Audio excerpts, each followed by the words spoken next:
How about a hand for the band?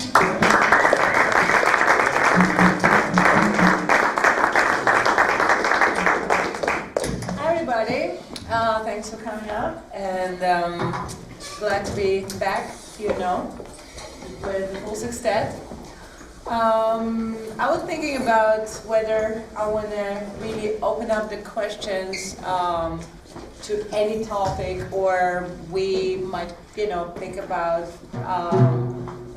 moving forward to talking about improvisation. I mean, it's up to you guys. I would suggest, we'll play a tune and you listen carefully to us and you think about what you want to talk about, and we can just probably the best, is to talk about the improvisation and its aspects. All right.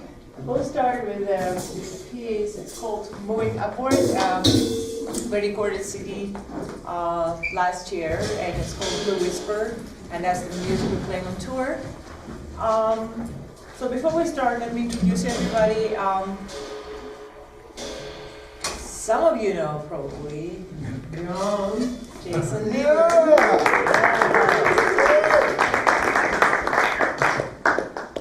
He's a true example of really being an amazing student, right? Now he's playing everywhere, so that's your role model right there. Okay, on flutes we have Bart on trumpet, Alex Norris. Tenor saxophone, Wayne Escoffery. Yeah. On drums, Jason Brown. All right, let's play.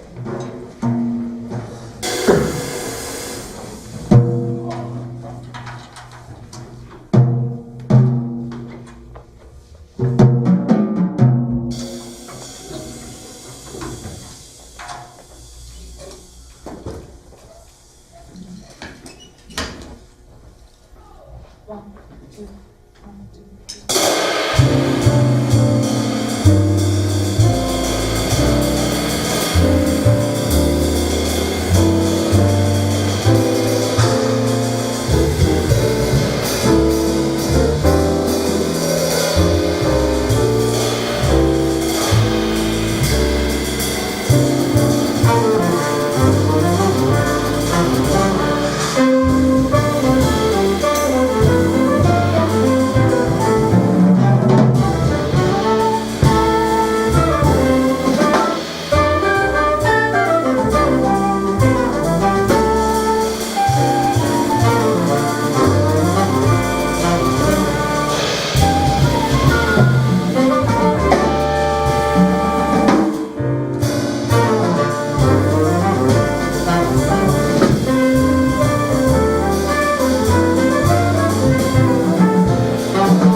what do you want to talk about? I really like your composition. I like the way you write for the horns in a very like contrapunctual way. I was wondering, you can talk about your the composition process, or does it come easy for you? Do you have habits that helps you write more?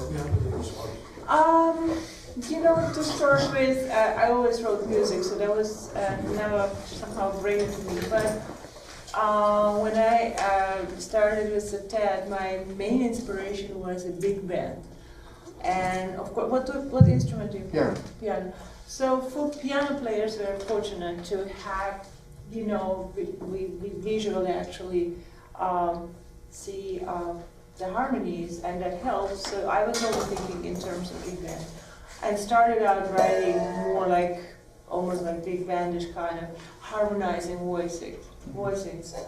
And then later, actually after I moved from septet to sextet, wrote September Suite, I started challenging myself to things like putting the melody into bass, and also the horns. Like there's a piece I have that horns comping.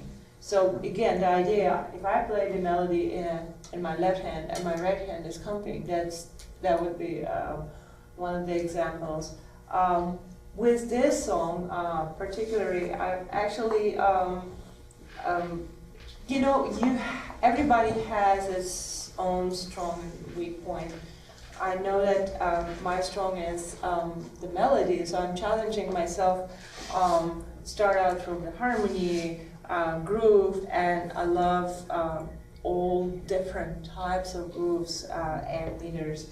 So, and when I hear or get inspiration or get chance, sometimes it's like you're grabbing it from somewhere. There's a piece that basically came from the train sound.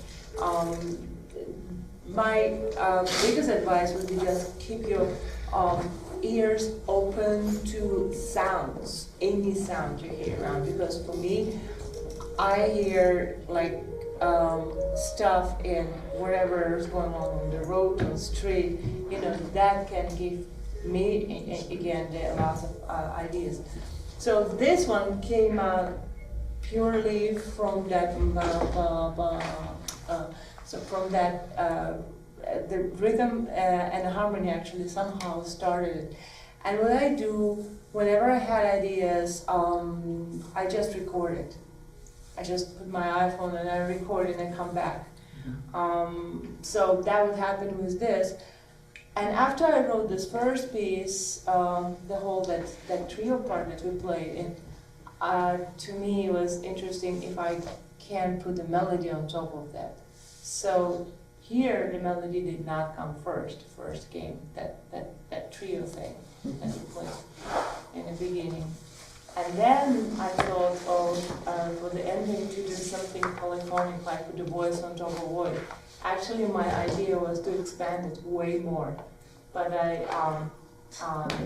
did it just so it's actually two voices played 6 times, we play twice, and every instrument like layers it over, and then after we performed it a few times, and then I wrote another melody on top of so the last line he plays a different melody. And that's very interesting. It's challenge to think vertical and horizontal at the same time, because you write melody on top of the melody on top of this harmony, and it has to work all the ways and has a flow. And then you also have to think that it has to be really interesting to play for everybody, so like somebody started playing like that would not work either, right? So it's I try to challenge myself and try to find different way of writing, but again, I'm always listening to everything, really. Even I'm talking to you and I will hear somewhere something going off, some alarm clock, whatever, I know that my head will be like there. So, and then if that comes back an idea, because I don't, I know that some composers make like from 9 till 12 I will write. I'm not that type, because if I write, I'm also a piano player, if I write, I can't practice this day. It drives me crazy.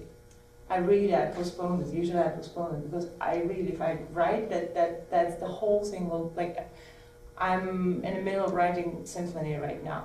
I'm postponing it, like, because I was like, no, I have to do it because I can't, if I write, I read, I can't practice. It just takes me totally over, and so I usually push it towards the end of the day or something. Yeah. Thank you. Sure. Right before the drum solo, first let me say, having listened to you last night, I was most impressed with your note choices for the three horns, with chords that had much more than three notes in them. And there was one point, it happened in the head, but it also happens right before the drum solo, where all of a sudden the horns are playing three notes against the chord you're playing. What is that chord, and what are the notes that the horns are playing? Because the students are learning how to write 3 and 4 part harmonies. So what part do you mean? It's the chord. It's the last note right before the drum solo. Yeah. Yeah, when the horns finally have a 3/4. The last bar before the chord. Last bar before the coda. Yeah, there's a line that leads up into a 3-part harmony there.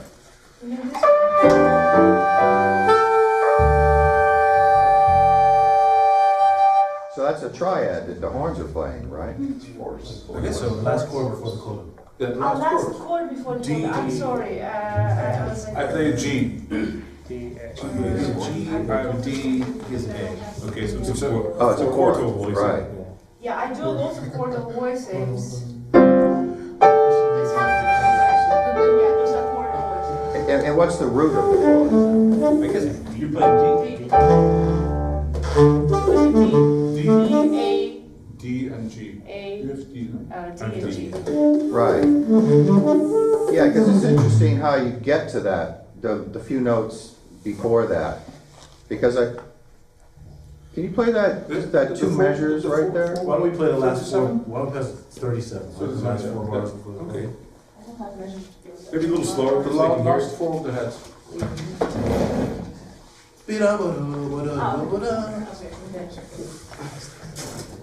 1, 2, 3, 4, 1. Let's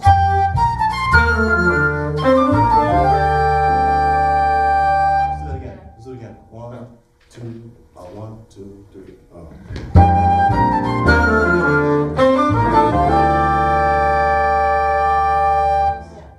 Yeah.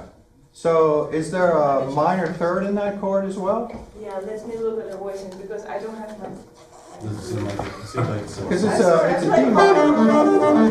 I'm playing by heart. I just have only coda here. So, let me see. I don't remember what I'm playing even. So this is the bass. So why don't you just play the head so everybody can B hear? flat and E flat, and then from the A to Yeah. So you're playing the D I minor play 11 the there. third, but they play the chord. So in that chord structure, the D minor 11, the horns are playing the root, 5th, and the 4th. Yeah, indeed. Yeah. Right, which is a Fourth on top. right. You know, for me personally, it's a great way of voicing that chord without having the 9th or the 3rd in that chord. And this is something as the students learn about writing for 3 and 4 horns is how do you pick the notes that the horns are going to play? And I know in some of your other compositions, there's a lot of harmonic material that is very interesting and very well executed. You know, it's a good point. The thing is that I see it more in colors stuff, and so this is very open, right? It's very and personal choices because they're very so. And I always like to keep everything in balance. If there is some very tense harmonies, then I open it up. If it's because I do tend to write a lot low generally for horn players.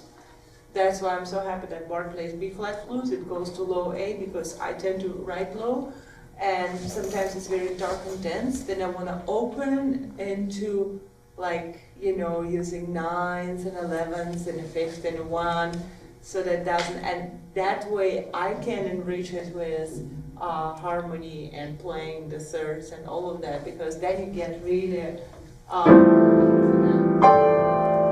that's kind of, effect. But I think, yeah. You'll make friends with trumpet players if you don't write too high for them. That's all I'm gonna say. Other friends? Of course. Till you write above C. No, Also, when you play charts of other people, it's a big difference when you're playing 3 parts and the 3 parts sound good without anything else happening, right? So like if we're playing like fourths or like a nice triad, but that triad happens to be an extension of a chord, it sounds good without the chord placement, right? Triad sounds good, fourths sound good, and then when you add Amina playing the third, and the seventh, and the ninth, underneath our extension, that already sounds good as a trio. It's gonna sound great. So I think the important thing to think about is when you're writing, don't only think about, okay, let me get this sound and get this hip voice. You have to make sure that these 3 sound good by themselves, right? You shouldn't have to rely on the piano to make what we're playing sound good. or Could- even have could the you- voice by themselves, sure. Could you play the same thing, but whoever's playing the G, play a concert F so we could hear how wanky that sounds? I think, yeah. Just play the last Okay, chord. yeah, the last chord? Or? Yeah, but we need the piano. The Play, whole play phrase or the that, last chord? just that whole little phrase so Okay. they could hear Like the last chord. why the G is so important in this So I'm voice. taking F. Yeah. Okay. The 4.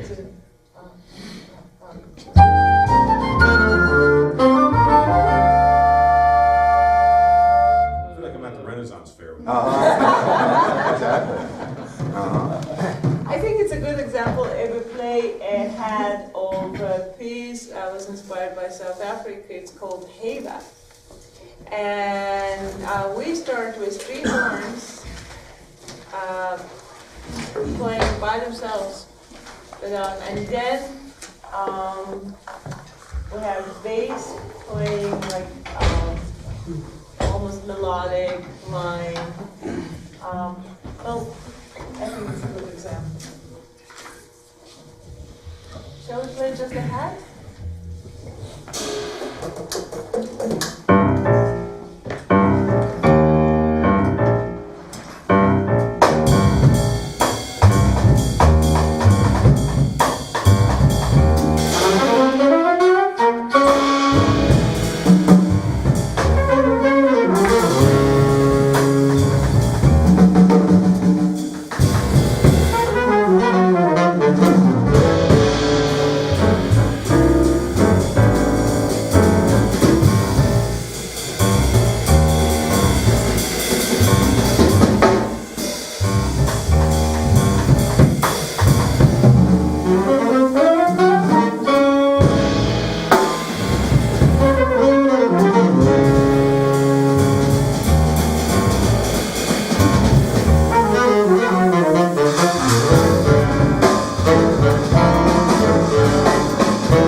have you heard us, actually questions and answers. That's a very, again, was a new piece to me in a way that there were questions and answers from like the horns to the rhythm section back and forth. So it was again something I came up with, I don't know, maybe practicing probably, and I've got this one. And I thought actually to use this element more often, like if you've noticed at a certain point I play.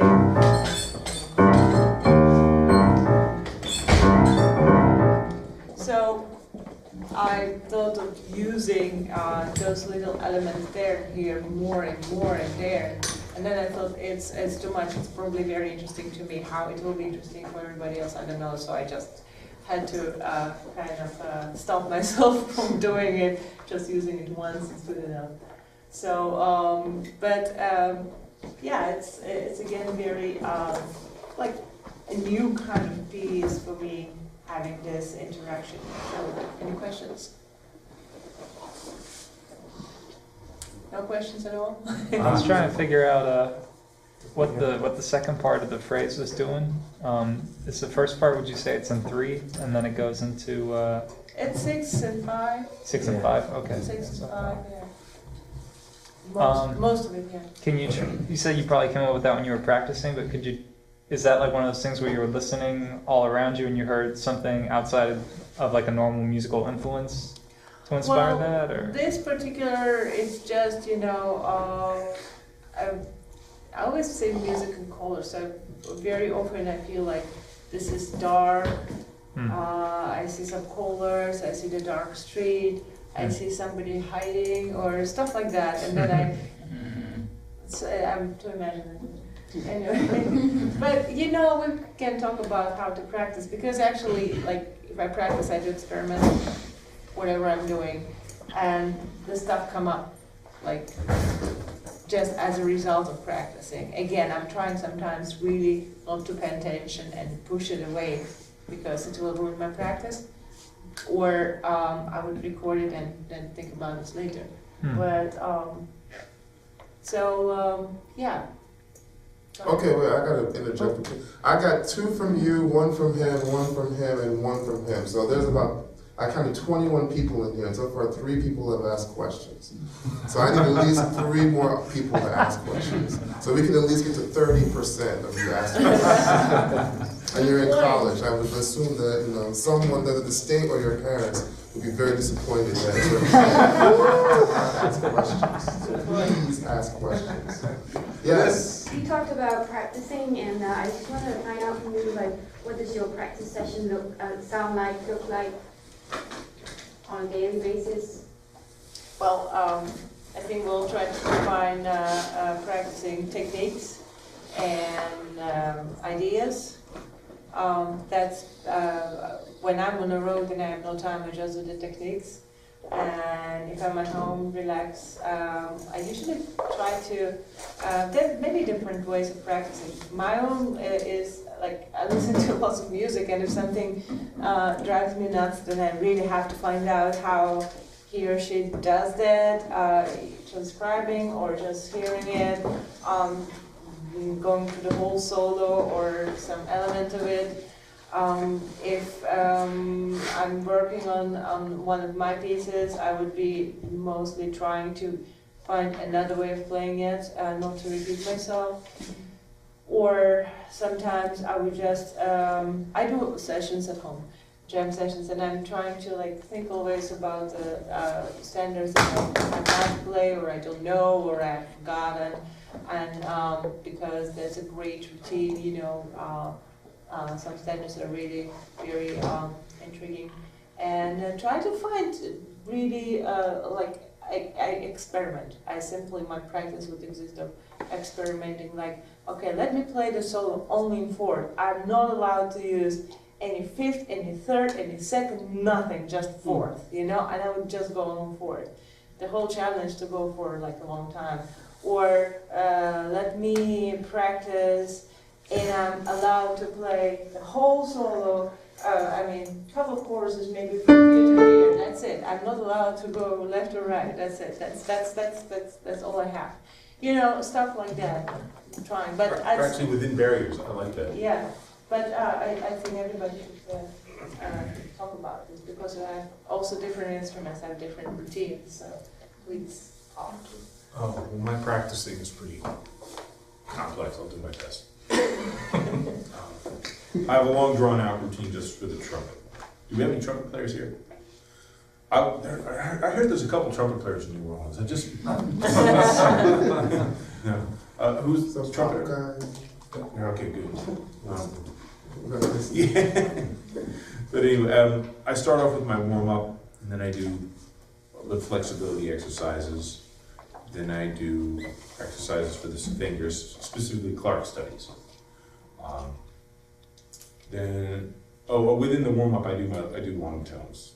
It takes me a long time to describe my whole warm up. Part of it is long tones. And then, so lip slurs, that's for range and endurance. Clark studies for fingers and airflow.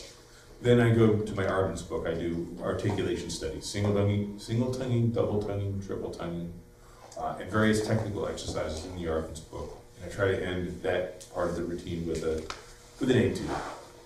Either an Arben's characteristic study or a Charlier etude, or Marcel Beach etude. It's difficult stuff. Then I merge into the jazz reading. And since teachers always told me, when you play a technical etude, you also have to play a lyrical etude. Well, I'm replacing my lyrical etude with a ballad. Just play the head to a ballad. I have several in rotation right now. I'm Glad There Was You is one that I like to play. Daydream by Billy Strayhorn, I like to do that. For a long time I was playing Dedicated to You, just the head. And I don't mind if I play the same head several days in a row, because I get like a deeper interpretation. And then now that I'm in the jazz region, I like to work on patterns. One thing I like to do is take a scale.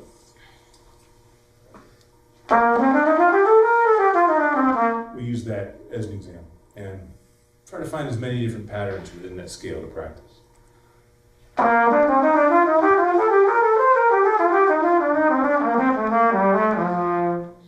This one.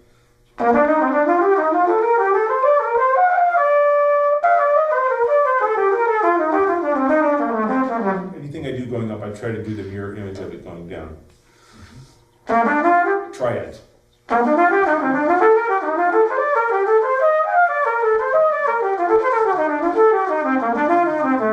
Seventh arpeggios.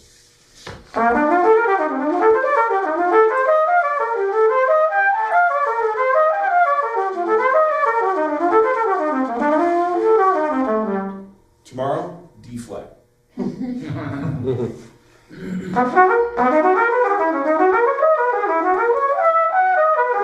So that's one way I work on patterns. I also like to work on 2/5 patterns in 12 keys.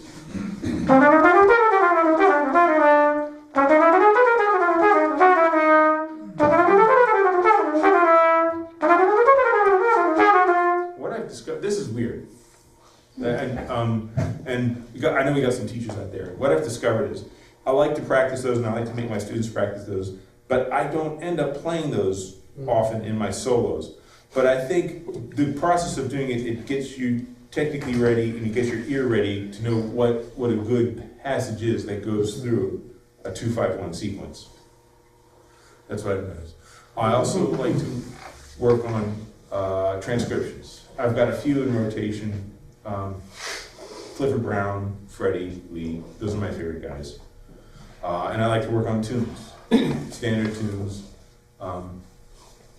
I've got a few in rotation now, and sometime, every now and then I like to take one of those standards through 12 keys. I think it's a very good idea. I think it's something we all have to practice. I don't always get to it. Usually on a performance day, like working with these guys when I'm on the road, I get to my classical routine and that's it. So that's why my practice thing is complicated. It's like I have no gig practice day and I have gig day practice day. So, I hope that's helpful, but that's my world. I got a question. It seems like a lot of your songs are either mixed meter or odd meter or whatever, do you have any secrets for, or suggestions for students to practice playing on things that have mixed meter? I mean, do you have any kind of devices, electronic clave generators or anything like that? Or how are you thinking about soloing on your tunes from a rhythmic standpoint? That, you know, the whole ensemble. I'm glad you asked that, because I'd like to know myself. Their tunes are really hard to solo over. You know, I don't use any devices other than metronome, and it's really depending on song, because some song has this division, some song has another division, and I usually first I try not to play. I just want to feel it. Sometimes I would just go for, you know, wild. I feel But like you must be feeling a clave, right? Yeah. I mean, you know, if you're playing 7/4, but how do you do that in a tune that has 6 meters? That's not in any one particular. You don't have to feel any one thing. You know, I think that's the common misconception. I mean, do you have to feel the clave when you're playing 4/4? You know what I mean? Or do you have to feel a 2? You have to feel this when you're playing in 4/4? You don't have to feel anything. I think that's the first mistake in an odd meter, is to assume that you have to feel something. You know, well, assume that you have to think of it differently than you think of 4/4.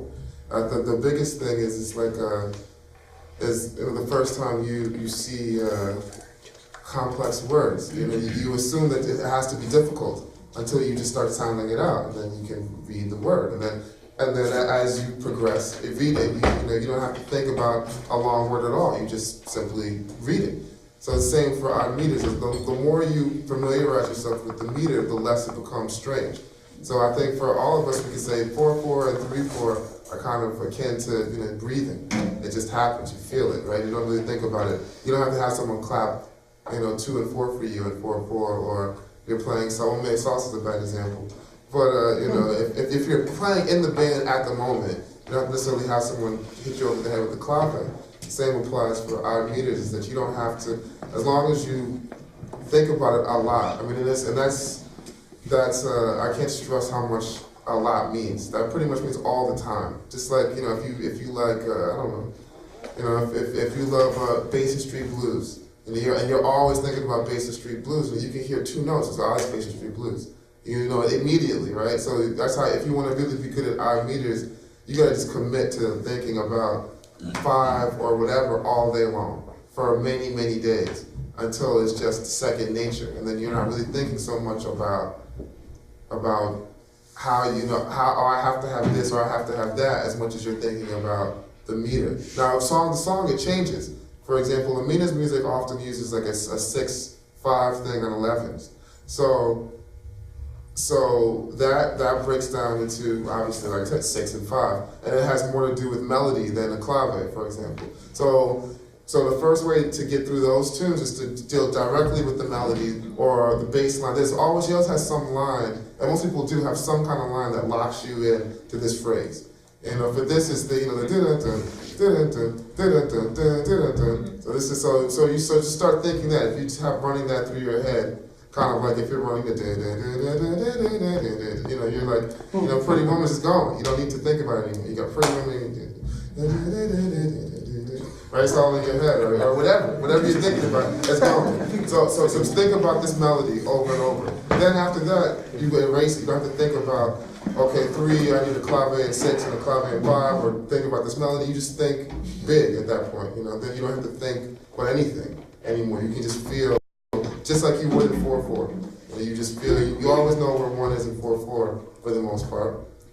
You know, you always will know where 1 is in a piece like this if you just keep singing this melody, singing this phrase over and over again. I mean, that's the best way, more than a clave. Clave is, I feel like when you start trying to do that. The thing is though, that the melody, singing that over and over again, that is clave. It's not, but you know. Because what I think is funny about this is that, like, each person we're playing together, each person I think conceptualizes this differently for them, right? So I mean, everything you're saying is 100%. I think dead on. I agree with it. I think in many ways, I think I might characterize it or articulate it differently than what Jason's saying. I think we're thinking a lot of the same thing. I mean, you have to have something in your head. I mean, you don't have to, but it helps to have something in your head that is anchoring you in some way. So if that's a bass line, if that's what you want to think of as a clave, if that's the melody, all right? And in 4/4, we might not think of it as a clave, but maybe it's just because it's so natural to us. Yeah, it's Like 4/4, like if something's swinging, I'm like, I mean, it's just in my body. I don't think about it. You know, and one of the things that, you know, I studied with Klein a long time ago, the drummer, great drummer. And one of the things, I asked him a question about odd meters. I was like, you know, how do I work on odd meters? And he said, well, everything's a division of either 2, 3. Right? So you should be able to play the heck out of some 2, 4/4. And just as strong as you can play the heck out of some 3/4. You know, and then it was like, once you know, so one of the first things I did way back when I first started playing in odd meters, even more simple than this, it was just 5 and 7, was just practicing putting all my tunes in 3/4, okay? And learning how, I'm big on voice leading, okay? So I mean, sure, I can play free, and I can play tunes that are just modal and don't necessarily use a lot of like voice leading in my lines, but I spent a lot of time learning how to just voice lead and play bebop, like harmony. So what I did was I put a lot of tunes in 3/4, and I just forced myself to make sure that I could voice lead clearly, like, and land, you know, all the good chord tones in the good places, you know, in a tune that's in 3/4. And then after that, I put it together, and now I can play 5. I mean, sometimes I play 5, I don't even know what tempo it is. I mean, I don't even know what time, I don't think about the key, the time signature. Because I'm just feeling that 3 and that 2 put together, same with 7, taking a 4 and 3 put together. So when you get to something in 11, it's you know, you definitely, depending on how it's broken up, you definitely want to listen to the clave or the melody or the bass, whatever you want to call it.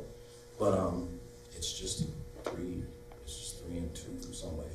I think, yeah, I think when you say clave, I always instantly, you know, associate Because you're a with the drummer, kind so of- someone's clave, yeah. you're like, Yeah, right. Because you know, there's a lot of people do that. You know, Steve Coleman built his entire first, you know, his post and bass. You know, Steve Coleman built everything on these claves. You know, he was just like. So you can approach it that way. I feel like that gets very mechanical. I mean, Steve is thinking about. I think that's the best way he can get his band to get on board. Layers. You know, yeah, I think that's the best way for him to get to piggyback everybody into his world. But I think there's a more natural way to kind of think and start writing out. I mean, you can do that, but I found that it was more difficult to figure out a clave for everything than it was to just listen to what somebody wrote. You know, because when people write something, that's obviously how they're hearing it anyway. And then when you start messing around trying to fit things in there, that goes back to what I was saying before about confidence. Because you're not really confident in what you're doing at that point, but you're mentally astute enough to be able to say that you can think of a clave and it will be correct, but it's not necessarily natural to what is going on. So it won't be, if the confidence won't really be there, people look at you like, what are you doing? Well, this is a perfect clave. Forget that stuff, man. Play my tune, and you're like, then you're kind of lost. You're like, what do I do now? Because my whole basis. So I think melodically, and definitely 2s and 3s, it all starts breaking down there. And Jason and I were talking about that last night. It all starts coming down to just 2s and 3s. For this, you know, what I told him about this piece last night is think of it in 3 groups of 3 and a measure of 2. Think of it in 6 and in 5, and then think about just the bass line overall. You know, and that those 3 things will eventually lead you to like a grand one or whatever. And then you'll be free to think of, you know, to be able to play. And the other thing, you have to think of how you might want to just naturally think of what you naturally hear. So you might try to break it up in a lot of those ways that Jason suggested. You might technically be right, but after spending hours with the metronome or whatever, it just might not feel it that way. It might be another way that you're feeling. So you want to feel it the most comfortable way for you. And you know, we're lucky. We have metronomes that can divide things up. You know, no matter what you're practicing, you want to isolate it. All right, so take it apart. Maybe just take 1/2 of the bass line, 1/2 of the figure. If that's the part that's messing you up, just play that over and over again. But you know, I guess nothing really replaces. Yeah, I totally agree with Jason. To me, it's the melody is that another thing for me. But again, if I start with a different kind of, not, let's say, whatever, not familiar to me, I need to feel it in my body, not at the piano. I would dance on it at home, really. I would just try to, because if my body feels it, if I can, like, you know, whatever groove with my whole body, then I can do it on piano. It has to become my second nature, no matter what. That's how I did. But I have to say, I was playing like past few months, we had sessions with this beautiful tenor player. He's originally from Nigeria. And he throws some odd meter stuff on me that I would be looking like seeing them for the first time in my life. Really, it's the same 7, the same 11, the way he outlines those things. It's so different that it throws me, really. Now and then I'm like, oh my God, you know, right? We're doing that. Yeah, it's because the way, again, I don't know if he even based it on Nigerian folk music or not, but it's so similar sometimes and just a little different. And that whole groove thing, again, if I don't feel it in my body, I have to get that. Once I get that, then it's very important to start playing those, you know, lines, make sure that you land on the right spot. That's the next one, of course. But the most important for me is the melody, the bass line, the whole thing, and really feel it in here before I go to dance, however, of course.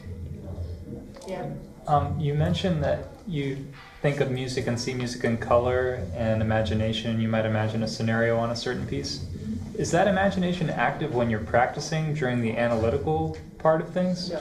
No? No, Okay. I'm trying to separate myself as a pianist and composer. Gotcha. Yeah. Do- In terms of interpreting the Amina stuff, what kind of artists have you all listened to that help with that kind of interpretation? Because I think it's important to have a sound on the head. Steve Coleman's, he's an inspiring guy to me. I like Steve. I like this band, a band called Aqua Moon. That's AKA Moon. And they're these, actually, I didn't realize these Belgian guys, and they went and played with this tribe in Africa for a long time. And they're one of the best at kind of fusing Western classical music and jazz music and what they learned from this Aka tribe, these pygmies and stuff. And they went to the native, and they learned a lot from these guys. And it kind of sounds like Steve Coleman, but kind of like early 2000s Steve, like what I would say is like the 2001 Steve Coleman, but you know, for Steve being more like a 90s kind of thing.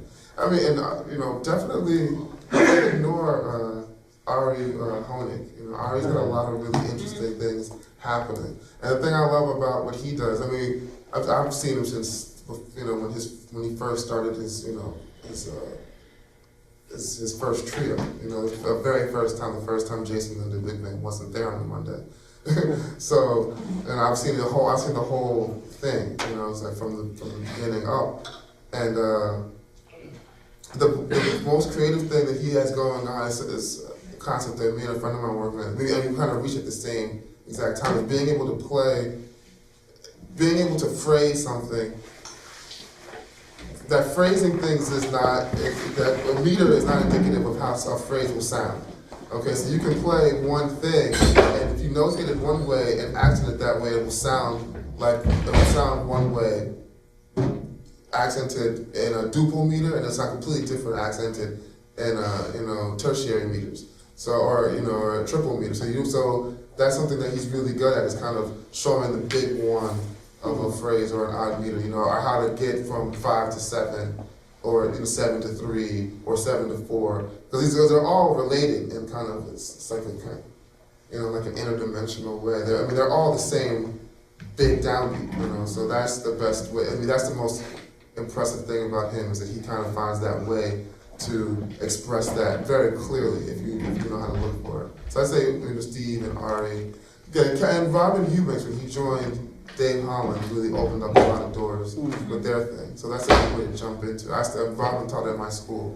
So when he first was joining that band and started to write that music, he brought in a lot of that music to us. just to kind of mess with us and stuff like that, and just to hear it too. And it was really eye-opening. It was kind of, it was the first time to think about meters in 6 and 4, as opposed to just like, oh, this is 5/4. It's like, no, yeah, this is, and that's how some of his things developed. You know, when you hear these crazy things, like, man, how are they doing that? Because it's, you know, a definite split, and he tries to use a tricky thing in the 6 and a tricky thing in the 4, and it just sounds like a lot of tricky stuff. Miguel's Neon's another one. Yeah, sure. Miguel's Yeah, Neon. absolutely. Also, there is, I'm sure you can find recordings of Group 6 Zoom, which does not exist anymore, but it's an incredible band. Their all musicians are from Africa. They live in Paris. Unfortunately, again, they don't enlist, but they have wonderful recordings. And Paco Seri on drums. Paco Seri on drums. What I like about that is, you know, there's lots of like folkish sounds in that, although it's actually kind of pretty heavy funk fusion band. That whenever the folk music is involved, that's when it's natural. I don't like when people come up with, oh, let me write something in 11. That's never ever works for me. It has to be, you know, folkish. It has to come somewhere from here. Then it's natural, because I never sit down and, oh, let me write something in 17. No, but the way Lionel Richie, for example, handles it, that's beautifully. I think we should probably wrap things up, but tell us a little bit about what you're doing. I know you play at Snug Harbor tomorrow night, and then where do your travels go to after that? We actually came just to Louisiana right now to get our vitamin New Orleans in. Then we are playing today, actually, a couple of hours. We do the fund drive for WWZ. Okay. And, live on the radio? Yeah, and everybody come please tomorrow, see us at Snug Harbor, which is, to me, I have to say, New Orleans is a home away from home. I have a long history since, I don't know, 98. And going back to New Orleans and playing at Snug Harbor, Jason, it's like, you know, it's here, and so please, guys.